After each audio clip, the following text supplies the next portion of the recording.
Hello. Here I've put together just a very brief video that shows some of the most basic spinal decompression exercises that you can do at home. Do-it-yourself spinal decompression, if you will. These are exercises that don't require any special equipment, though a few things can be helpful. And they're exercises that, if you put them together in any combination, they're pretty much anybody will ever need, either for back pain relief and restoration or as a preventive measure to keep your back mobile and strong throughout your lifetime. So, in decompressing your spine, you need to understand a couple of things. What this is for is it's not a strength exercise. So guys, don't get, if you're using a little weight in something I'll show here in just a minute, it's not a strength exercise. You're not trying to produce power. You're trying to give your spine some relief and keep it mobile. Spinal decompression allows your spine, the vertebrae in your spine, to separate. Hold in that position slightly to give the spinal discs, the padding in between them, some relief for various reasons, and then comes back together. What this provides, just like so many exercises that we do, it provides mobility. And mobility is what's absolutely necessary, particularly for restoration of joints that have become damaged or degraded over the years. So spinal decompression is for mobility and allowing you to keep your spine mobile throughout your lifetime. It's a preventive measure, and it's also a very good restorative measure as part of other therapy that goes along with restoring your back if it's been injured or degraded for some reason over the years. So these are some exercises that, if you'll use them together, will probably be all you'll ever need for spinal decompression. And by the way, these are not complicated. Online, a lot of places you're going to find it's very much overcomplicated. Do them slow, do them steady, do them like this, and they're probably all you'll ever need for good spinal mobility. In this first one, I'm just simply bending over. You bend over slowly. When you get to the bottom of that movement, you let your hands hang down and you simply relax your shoulders and back all the way from your hips up to the back of your neck. That gives your back a good stretch. Your spinal vertebrae are separated in the natural motion that your back is made to bend in. You raise back up and they come back together. You can do those in sets of 8 or 10. You can do them any time of the day. You can do them anywhere. 24 hours a day, anywhere you are, you can do that exercise. This second way of doing exactly the same movement is simply by raising your hands over your head and doing the same movement bending over. Why do you do that? Just do it. Do it both ways and you'll know why you do it that way.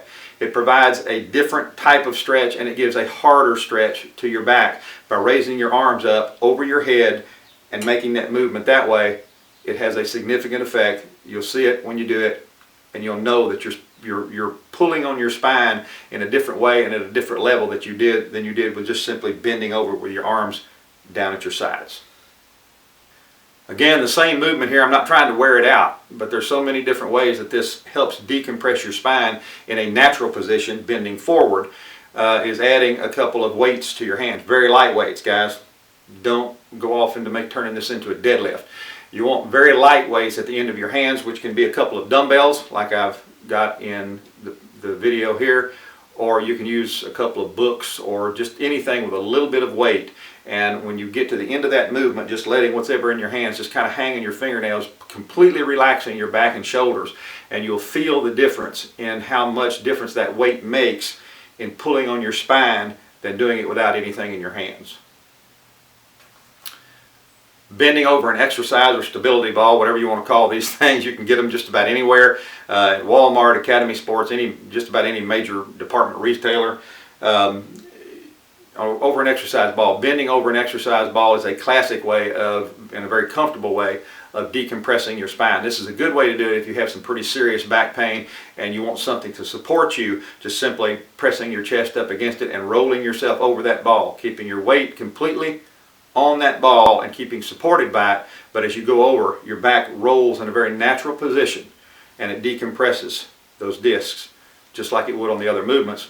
Not quite as dramatically, but much more safely if you have a serious back problem or serious back injury.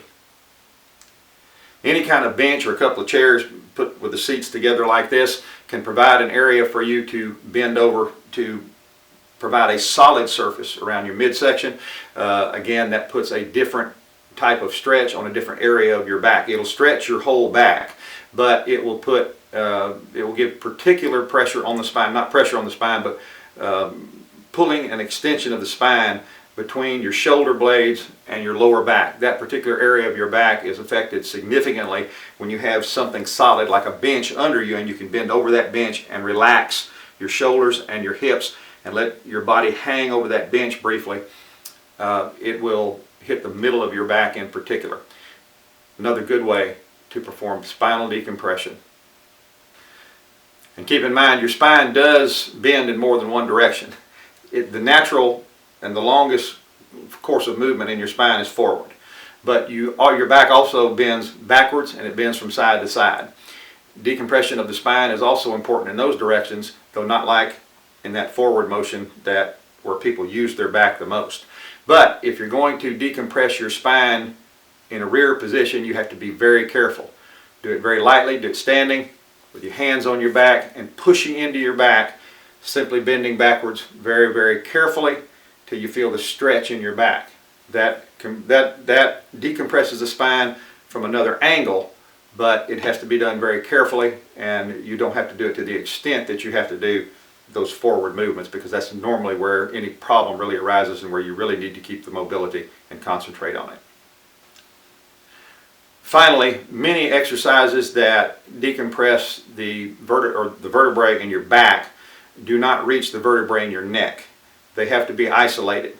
And you have to be careful. Again, if you have a neck injury or if you have a bulging disc in your neck and that's been defined, you need to be careful in doing this. Just like I'm doing it here, you can stand up and you can isolate those vertebrae in your neck by simply standing upright and bending your neck forward, either with no weight in your hand, doing it slowly, bending your head down till your chin touches your chest, and then bending slightly forward from the shoulders, and then back up, doing it all slowly. To add to that, to add pressure to that, and to add more stretch to it, just taking your hands, putting them on the back of your head like I've done, and pulling on your neck as you drop it down like that will add pressure to it and give you more extension of your spine within your neck. So, another good way to decompress the spinal vertebrae of your neck, two ways there. One without any pressure, the other by using your hands to do it. What you've seen in all of these videos here, or in these segments, is you've seen a comprehensive way to decompress your spine at home. These can all be done by anybody under any conditions if they're in reasonable health. Some of them will be more helpful than others for those who have some kind of serious injury and they've been allowed to exercise, but they have to be very careful.